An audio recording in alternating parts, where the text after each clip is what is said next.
பின்னாடி நின்று இந்த பொண்ணு என்ன பண்ணுது? இவ்வளவு தூரம் இந்த பொண்ணை நம்பி வந்தாச்சு. ஆனா இது வரைக்கும் மதி கண்ணுல மாட்டல. இதுக்கு மேல நான் டைம் வேஸ்ட் பண்ண தயாராவே இல்ல. நான் போய் போலீஸை கூட்டிட்டு வரேன். அவங்க ஃபாரஸ்ட் டிபார்ட்மெண்ட் ஆளுங்களை கூட்டிட்டு வந்து தேடுவாங்க. ஆதி, நான் சொல்றத கேளு.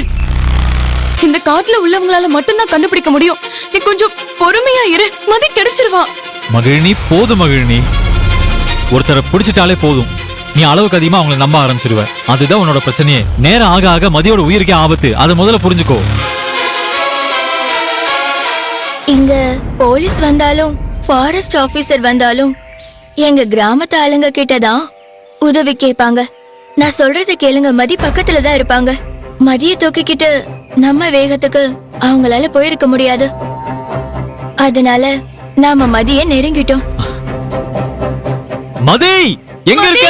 எங்க இருக்க மதி?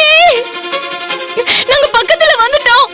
மதி மதி மதி மதி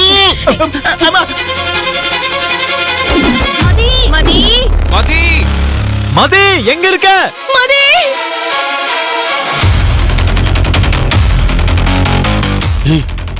அவங்க குரல் கேக்குதா?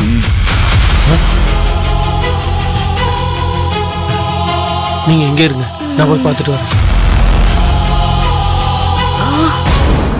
பாத்தியா, இத்தனை பேர் எத்தனை வாட்டி கூப்பிட்டோம், எந்த ரெஸ்பான்ஸும் இல்ல. அப்புறம் எந்த நம்பிக்கையில் நீ பொறுமையா இருக்க சொல்ற? நீங்க வேணா இந்த பொண்ணு பின்னாடி போய்க்கோங்க, நான் போலீஸ் வச்சு தேடிக்கிறேன். தள்ளு. ஆதி தம்பி, ஆதி ஆதி ஆதி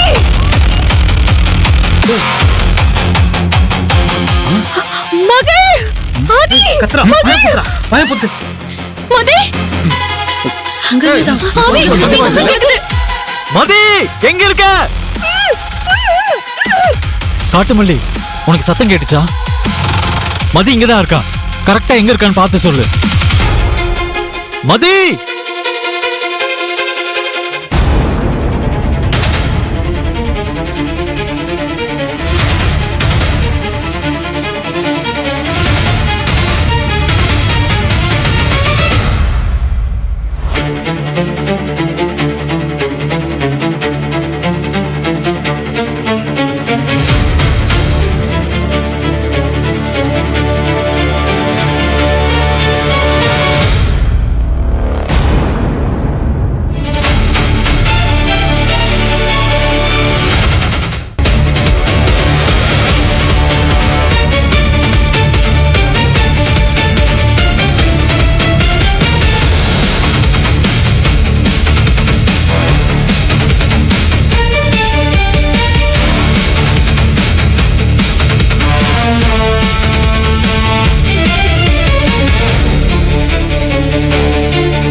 இதை எடுங்க.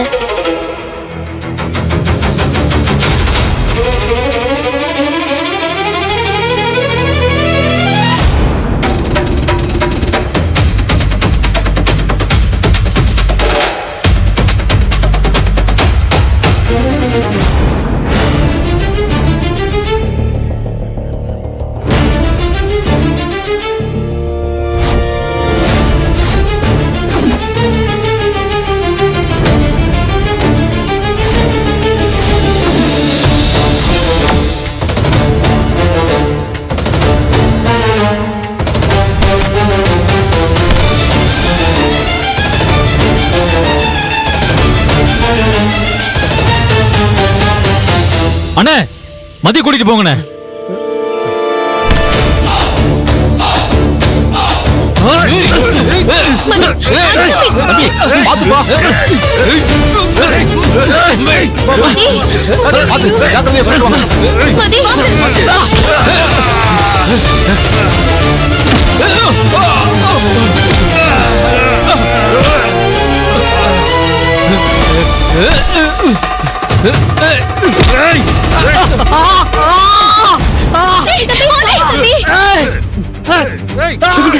நீங்க போங்க.